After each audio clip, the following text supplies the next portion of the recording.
Hi hello आदाब नमस्कार सत श्री अकाल। कहिए कैसे हैं आप। मैं बहुत अच्छी हूँ और आप देख रहे हैं एनएन स्पोर्ट्स में आपके साथ ज्योति तनेजा भसीन। देखिए आज बात करेंगे आपके फेवरेट स्पोर्ट की, मतलब क्रिकेट के चाहने वालों के लिए देखिए अच्छी खबर आने वाली है। अब सब कुछ पटरी पर लौटता हुआ आपको दिखाई देगा। आप अपने पसंदीदा खिलाड़ियों को चौके छक्के मारते हुए दिखाई देंगे। जी हाँ, मैं बिल्कुल ठीक कह रही हूँ और आप बिल्कुल ठीक वही सुन रहे हैं जो मैं कह रही हूँ। देखिए क्रिकेट अब पटरी पर लौटेगा और वो इवेंट जिसका आप सबको बेसब्री से इंतजार है, आईपीएल 2020, वो भी होता हुआ आपको दिखाई देगा। वैसे तो आईपीएल 2020 अप्रैल में होने वाला था, लेकिन कोरोना की वजह से वो नहीं हो पाया, लेकिन अब वो आपको होता हुआ दिखाई देगा और सब कुछ अब ट्रैक पर जाता हुआ दिख भी रहा है। लेकिन इस बीच आई है एक छोटी सी अड़चन। वो अड़चन क्या है ये आपको दिखाएंगे, लेकिन उससे पहले आपको एक बार फिर से हम बता दें कि एनएन स्पोर्ट्स पर आपको मिलती है ढेर सारी स्पोर्ट्स की खबरें। तो सबसे पहले आप उसको सब्सक्राइब कीजिए और नीचे जो वो बेल का आइकन आपको दिख रहा है वो दबाना मत भूलिए। और अब ये रिपोर्ट आप जरूर देखिए जो क्रिकेट के चाहने वालों के लिए हमने बनाई है। सरकार ने कोरोना वायरस के कारण 25 मार्च से जो लॉकडाउन लगाया था उसमें अब धीरे धीरे रियायत दे रही है। इसी के चलते बीसीसीआई अब अपने खिलाड़ियों के लिए अगस्त सितंबर के बीच कैंप लगाने के बारे में सोच रही है।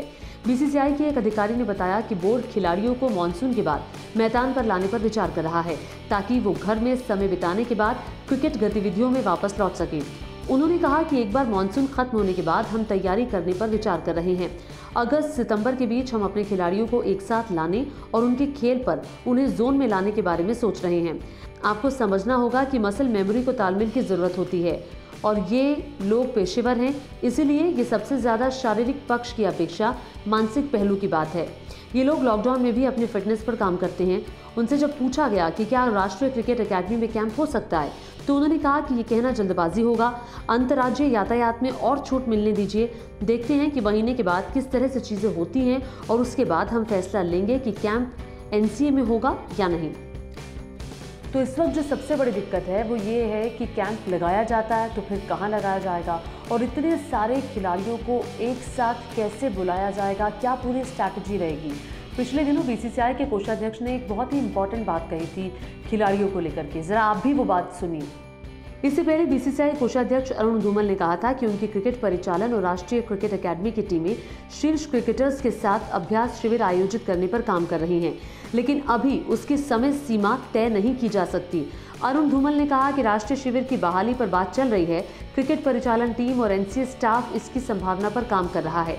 अलग अलग राज्य में लॉकडाउन में रियायत संबंधी अलग अलग दिशा निर्देश हैं, हमें उसके अनुसार फैसला लेना होगा। अरुण धूमल ने कहा था कि हर कोई अलग अलग राज्य से है, वो अपने राज्य संघों से तालमेल के साथ अभ्यास कर सकते हैं जब तक कि पूरी टीम एक साथ नहीं आती। और देखिए भारत में बहुत सारे जो कैंप्स है वो शुरू होने की संभावना ज़्यादा है। कई कैंप्स तो ऐसे हैं जो शुरू भी हो चुके हैं, मसलन ऑस्ट्रेलिया, श्रीलंका और इंग्लैंड का। एक रिपोर्ट ज़रा ये देखिए किस तरह से ये कैंप्स चल रहा है। इंग्लैंड के क्रिकेटर्स ने टुकड़ों में अभ्यास शुरू कर दिया है। ऑस्ट्रेलिया के बड़े क्रिकेट खिलाड़ियों ने सोमवार को न्यू साउथ वेल्स के साथ अभ्यास सत्र में भाग लिया। वहीं श्रीलंका के खिलाड़ी भी प्रैक्टिस के लिए मैदान में आ चुके हैं। ये बात और है कि जिन देशों में क्रिकेट शुरू हो रहा है वहां और भारत की हालत में काफी अंतर है, लेकिन जिस तरह से भारत सरकार सारी चीजें खोलने की ओर आगे बढ़ रही है उससे लगता है कि जल्द ही सारी चीजें फिर से पटरी पर आ जाएंगी। हालांकि इतना जरूर है कि कुछ नियमों का पालन खिलाड़ियों को करना पड़ेगा ताकि हालात खराब ना हो। और अब जाते जाते एक बहुत ही इम्पॉर्टेंट महत्वपूर्ण बात आपको बता दें कि आपको 20 जून की तारीख याद रखनी है। क्यों याद रखनी है? क्योंकि 20 जून को T20 वर्ल्ड कप को लेकर के बड़ा फैसला होगा। क्या वो फैसला होगा न्यूज़ नेशन आपको सबसे पहले बताएगा, लेकिन आपको जाते जाते एक बार फिर से याद दिला दें, आप एनएन स्पोर्ट्स को सब्सक्राइब कीजिए अगर आपने नहीं किया है और नीचे वो बेल का आइकन दबाना मत भूलिएगा। अगर आपको ये रिपोर्ट अच्छी लगी तो उसको शेयर भी ज़रूर कीजिए।